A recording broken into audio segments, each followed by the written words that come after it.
নিজস্ব এলাকা নয় এই অভিযোগে ভর্তি না নেওয়ার অভিযোগ। বেনিয়াগ্রাম স্বাস্থ্যকেন্দ্রের শৌচালয়ের সন্তান প্রসূতির ফারাক্কায় তীব্র ক্ষোভ। মুর্শিদাবাদের ফারাক্কায় সরকারি স্বাস্থ্য পরিষেবা নিয়ে চাঞ্চল্যকর অভিযোগ ঘিরে তীব্র ক্ষোভ ছড়ালো। নিজস্ব এরিয়ার বাইরের রোগী এই অজুহাতে অন্তঃসত্ত্বা মহিলাকে বেনিয়াগ্রাম প্রাথমিক স্বাস্থ্যকেন্দ্রে ভর্তি নিতে নারাজ হন স্বাস্থ্যকর্মীরা।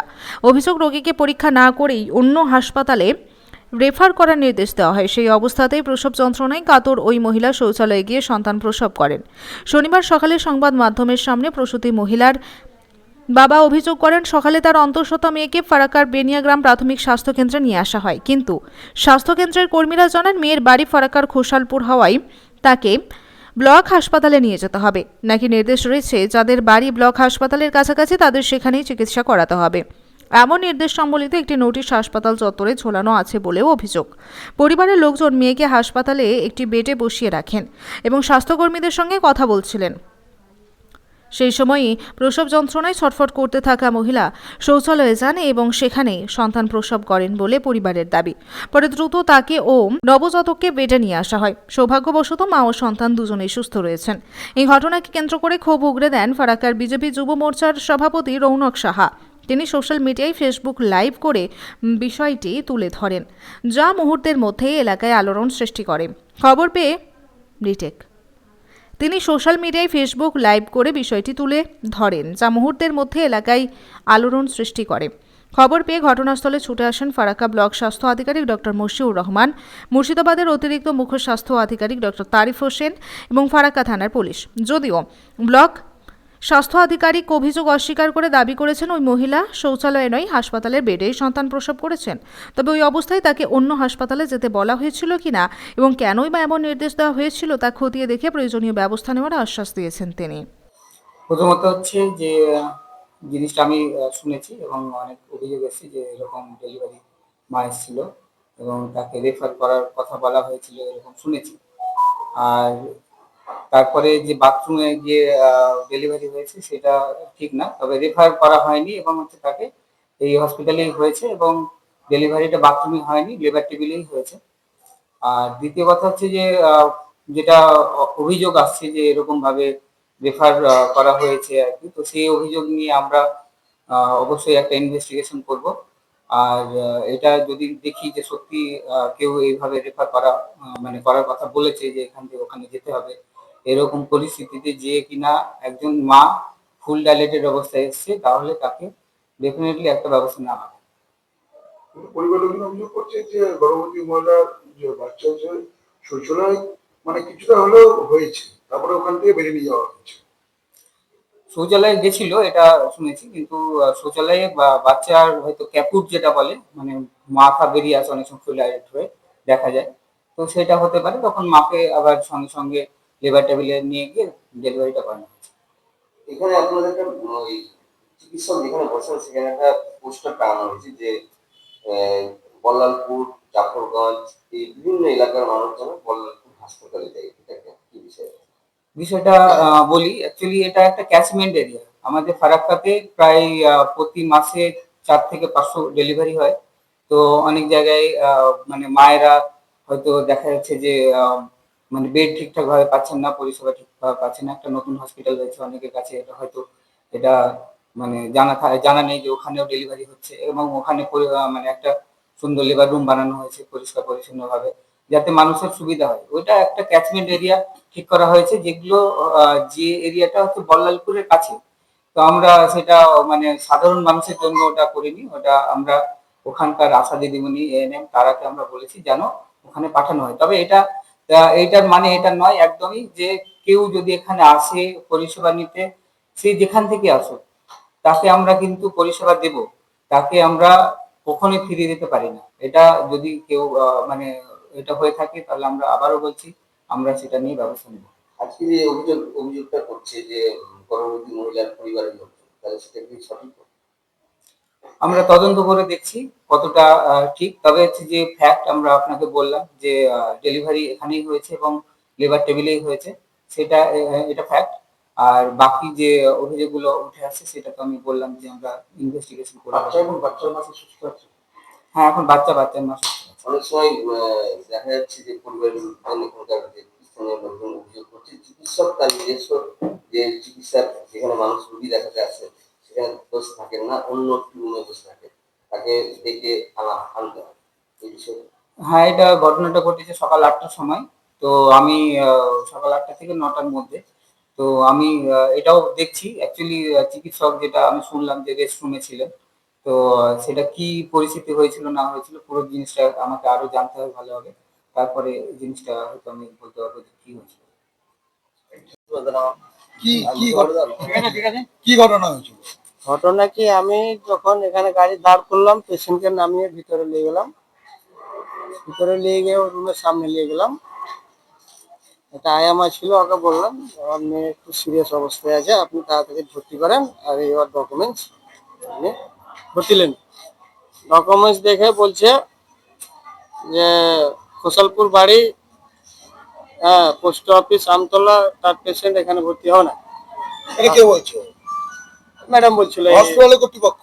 হ্যাঁ মানে বেনিগ্রাম হসপিটালের কর্তৃপক্ষ? হ্যাঁ। আচ্ছা। তো ম্যাডাম বলছে এখানে ভর্তি হবে না, বহরমপুরে ভর্তি হবে। আমরা দেখেন, আমরা তো ফসলপুর থেকে আসিনি, আমরা ঝাড়খণ্ড থেকে প্রাইভেট গাড়িতে এসেছি, গাড়ি আমাদের বাইরে দাঁড়িয়ে আছে। ভর্তি নিলেন, তো তোমার কথা দিয়ে আমি ভর্তি নেবো, ভর্তি নেওয়ার পরে কিছু হলে তার কৈফিয়ত কে দিবে? আমার উপরে যে আছে তার অর্ডার, ভর্তি নেওয়া নিষেধ। এই যে চার্টের নাম লেখা আছে, এইসব এলাকার পেশেন্ট এখানে ভর্তি হবে, বহরমপুরে ভর্তি হবে। বললাম আমার সিরিয়াস পেশেন্ট আছে, আপনি ভর্তি নিলেন, পরে যা হবে হবে। হ্যাঁ, সাহেবের সই হবে না, ও হবে না। আমি কি হবে না হবে পরে দেখা যাবে গো, আপনি ভর্তিটা নেন। আমি কাগজ নিয়ে দাঁড়িয়ে আছিলাম, আমি আমার লোককে বললাম যে তুমি নিয়ে যাও তো, ওই রুমে সব বাচ্চা ডেলিভারি হয়। এর মধ্যে ওই মেয়েগুলা গেল, আমি দাঁড়িয়ে আছি, এরই মধ্যে রিটার্ন খবর আসছে যে মেয়েটা 3 কিলোর বাচ্চা হলো, ছেলে। বাচ্চাটা কোথায় হয়েছিল? ওই ঘরের ভিতরে কোথায় হয়েছিল আমি সঠিক জানি না। মানে কি আমি শুনে খুশি হলাম যে দেখেন আমার মেয়ের বাচ্চাও হয়ে গেল, আপনি ভর্তি নিলেন, কাগজ আমি এক এক করে দিতে লাগলাম। মানে যখন ভর্তি হওয়ার কথা বলছেন হ্যাঁ, তার মধ্যেই বাচ্চা ডেলিভারি হয়ে গেছে? আমার ভর্তি লাইনি, তার আগেই বাচ্চা হয়েছে। ভর্তি নেয়নি, তার আগে বাচ্চা হ্যাঁ। ডেলিভারি হয়ে গেছে? হ্যাঁ। সেটা কি হাসপাতালের ভিতরে? হ্যাঁ, হাসপাতালের ভিতরে বাচ্চাটা হয়েছে, পুরো বাইরে। মানে শৌচালয় হয়েছে না বেডে হয়েছে? আমি বলতে পারছি না, ওই রুমের ভিতরে হয়েছে। পরে আমার কাছে কানে খবর এলো, ওই গেটের সামনেই আমাকে ডেকে বাইরে বলছে তুমি জানো কোথায় হয়েছে বাচ্চাটা? তোমার বাচ্চাটা তো বাথরুমে হলো। আমার এটা কে বললো? ভিতর থেকে বাইরে খবর এসে আমাকে বাইরেকার লোক বললো। আচ্ছা। আমি বললাম এই খবরটা আমার কানে নাই, তাহলে আমাকে খবরটা জানতে হবে। যে মেয়েটার সঙ্গে ছিল আমি ওকে ডেকে আমি জিজ্ঞাসা করলাম তুমি সত্যি কথা বলো, মেয়েটা কোথায় হলো? বলে, প্রসাবের প্রেসার এসেছিল, প্রসাব করতে নিয়ে যেয়ে বাচ্চা ওখানেই ডেলিভারি হয়ে ওখান থেকে তুলে বেড়েছিল। ওর সঙ্গে কোনো আয়া ছিল না, কোনো হসপিটালের স্টাফ ছিল না। আমি এইটুকুন জানি, এইটুকুন ওই মেয়েটা আমাকে বলল। কি চাইছেন যে এই যে দূর দূরান্ত থেকে মানুষ আসছে হাসপাতালে, এই একটা অঘটন তো ঘটে যেতে পারতো, এই বাচ্চাটা ওটাই তো বলছি, যদি কোনো একটা ঘটনা ঘটে যেত, আমি ঝাড়খণ্ড থেকে এখানে এলাম, আমার জামাই নাই বাড়িতে, তো কিছু হলে তো আপনারা আমাকে বরবাদ করে দিতেন। হ্যাঁ, তারপরে ওই ম্যাডাম কোথায় ফোন করলো, যে তারা অ্যাম্বুলেন্স এসছে না ভাড়া গাড়িতে এসছে। বলে স্যার আমি পরে পরে খবর পেলাম যে তিনি অ্যাম্বুলেন্স আসেনি, সেলফ গাড়িতে এসছে, ভাড়া গাড়িতে, নিজের গাড়িতে। তো স্যার ভর্তি নিচ্ছি, তাড়াতাড়ি ভর্তি নাও। 3টা ইঞ্জেকশন দিল আমার সামনে, একটা আয়ামা এসে আবার ওই ইঞ্জেকশন নিয়ে গেল। তখন বাচ্চা হয়ে গেছে? হ্যাঁ, উনি এসে তো আমাকে ওখানেই বললো, ওই আয়ামাই বললো যে আঞ্জু মেয়েটা ছেলে হয়েছে, 3 কিলোর বাচ্চা ছেলে। হ্যাঁ, ইঞ্জেকশন গুলো দেয়। তারপরে আমার কাছে এক এক করে কাগজ নিল। আপনার কি হলো ওটা? আমার মেয়ে, কি নাম? আপনার নাতি নাকি? আমার নাতি। কি নাম আপনার মেয়ের? না, আঞ্জু আঞ্জু কি? খাতুন। বাড়ি কোথায়? আমার বাড়ি হচ্ছে সাহেবডাঙ্গা, সিরাজমির পাশে, আর বাড়ি? ঝাড়খণ্ড। ঝাড়খণ্ড। আর শ্বশুর বাড়ি কোথায় মেয়ে? শ্বশুর বাড়ি থেকেই এসছে মেয়েটা, আমার মেয়ে তো। বিয়ে কোথায় হয়েছে আপনার মেয়ে? বিয়ে হয়েছে আমার খোসালপুর, এই যে শ্বশুর ওই আমতলা খোসালপুর। আপনার নাম? আমার নাম আলম। হ্যাঁ? আলম। কোন ঘটনা যে হয়েছিল আজকে, আমি তো এখানে সম্মুখে ছিলাম না। এক ভাই আমাকে ফোন করে বলে দাদা এক ডেলিভারি পেশেন্ট এসছেন, অবস্থা অত্যন্ত খারাপ, কিন্তু ওই হসপিটালে অ্যাডমিট করা হচ্ছে না, তাকে জোরপূর্বক বলালপুর হসপিটালে পাঠানো হচ্ছে, তুমি তাড়াতাড়ি এসো। আমি তৎক্ষণাৎ ছুটে আসি, 5 মিনিটের মধ্যে এসে দেখি যা শুনলাম, আমার সামনে যেটা হলো ঘটনাটা, সেই প্রসূতি মাকে ডাক্তার তো দেখায়নি, যিনি প্রেজেন্ট ডাক্তার ছিলেন নাইটের, উনি ঘুমিয়েছিলেন একটা করে। আর নার্স উনি ডাইরেক্ট বলেছেন এখানে আমি অ্যাডমিট করব না, তোমাকে বল্লালপুরেই যেতে হবে। কারণটা কি, বিএমএসের অর্ডার আছে, এখানে এক এরিয়া থেকে আর এক এরিয়ার পেশেন্ট নাকি নেওয়া যায় না, এরিয়ারও নাকি পেশেন্টের ভাগ থাকে, এটা প্রথম শুনলাম। মানে মরবে মরুক আগে, কিন্তু বডিটা মনে হয় ওখানে পাঠাতে হবে, এরকম একটা ওদের ব্যাপার। তো সেই প্রসূতি মা যখন লিভার পেন অত্যন্ত হয়, উনি বাথরুমে গেছিলেন। সবচেয়ে খারাপ বিষয়, প্রসূতি মায়ের বাচ্চারা বাথরুমে শৌচালয় হয়। তো ভাবুন আজ পরিস্থিতি কোন জায়গায়, আমাদের স্বাস্থ্যটা মানে আমাদের রাজ্যটা কোন জায়গায় পৌঁছেছে। মানে একটা পেশেন্ট প্রসূতি মাকে মানে ফুটবলের মতন খেলছে, কে কোথায় অ্যাডমিট হবে কে কোথায় অ্যাডমিট হবে না, তাকে সেই বাথরুমে প্রসূতি করতে হচ্ছে। মানে এর থেকে নির্লজ্জতা মানে আর হতে পারে কিনা আমি জানি না। মানে পশ্চিমবঙ্গের মানুষ আজকে কোন পরিস্থিতি দাঁড়িয়ে আছে একবার ভাবা ভালো, সবাইকে দেখা ভালো যে আমরা কোন পরিস্থিতিতে এসছি।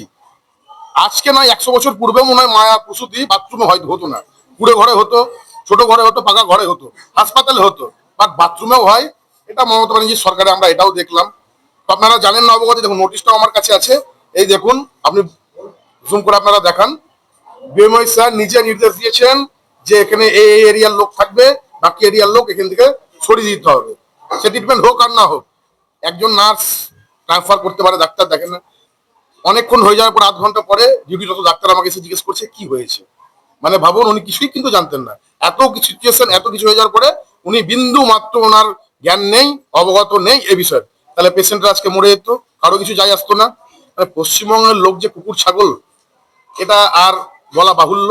পশ্চিমবঙ্গে মমতা সরকারের না, মানুষ কুকুর ছাগলের থেকেও নিচে, সেটা আজকে আবার প্রমাণিত হলো। এতে আমার কোনো বলার নেই, সাধারণ মানুষ দেখতে পাচ্ছে, অন রেকর্ড দেখতে পাচ্ছে আজ পরিস্থিতিটা কোন খারাপ জায়গায় গেল। আমি বলবো এই মানে জিনিসটা করার কারণ, প্রধান কারণ হচ্ছে আমাদের আমাদের বর্তমান এমএলএর ঢাকঢোল পেটানো। কারণটা, মূল বিষয়টা আপনাদেরকে এবার বলি। আজ থেকে জানেন আপনার 6 মাস কি 1 বছর আগে এনটিপিসির সিএসআর এর টাকায় এনটিপিসি 3 কোটি টাকা অ্যালট করেছিল, কোনো রাজ্য সরকার দেয়নি, কিন্তু টাকাটা ঢাকঢোল পিটিয়ে সেটা রাজ্য সরকার করেছে, রাজ্য সরকার করেছে করে একটা বিল্ডিং তৈরি করা হয়।